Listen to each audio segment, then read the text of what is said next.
बिस्मिल्लाहिर्रहमानिर्रहीम।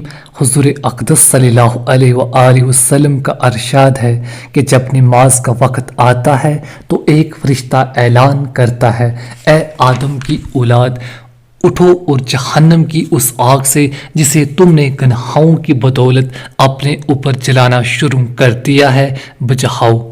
चनाचा दीनदार लोग उठते हैं, वज़ू करते हैं, ज़ोहर की नमाज पढ़ते हैं, जिसकी वजह से इनके गुनाहों की सुबह से ज़ोहर तक की मग़फ़िरत कर दी जाती है।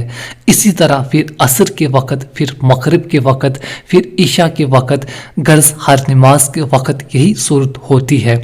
ईशा के बाद लोग सोने में मशगूल हो जाते हैं। इसके बाद अंधेरी में बाज़ लोग बुराइयों, ज़नाकारी, बदकारी, चोरी वगैरह की तरफ चल देते हैं और बाज़ लोग भलाइयों, नमाज, वजीफ़ा, ज़िक्र वगैरह की तरफ चलने लगते हैं।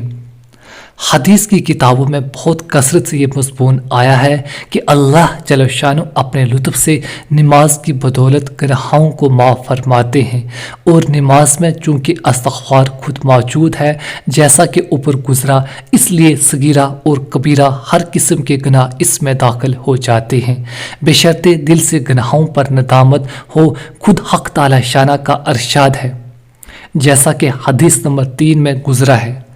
हज़रत सुलेमान रज़ी अल्लाहु अन्हु एक बड़े मशहूर सहाबी हैं। वो फरमाते हैं कि जब ईशा की नमाज हो लेती है तो तमाम आदमी 3 जमातों में मुनक़सम हो जाते हैं। एक वो जमात है जिसके लिए ये रात नियामत है और कम आई है और भलाई है। ये वो हज़रात हैं जो रात की फुर्सत को गनीमत समझते हैं, और जब लोग अपने अपने राहत व आराम और सोने में मशगूल हो जाते हैं तो ये लोग नमाज में मशगूल हो जाते हैं। इनके लिए रात इनके लिए अजर व सवाब बन जाती है।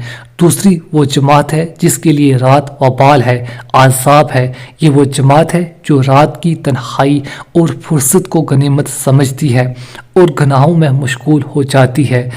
इनकी रात इन पर वबाल बन जाती है। तीसरी वो जमात है जो ईशा की नमाज पढ़कर सो जाती है। इसके लिए न वबाल है, न कमाई, न कुछ किया न आया।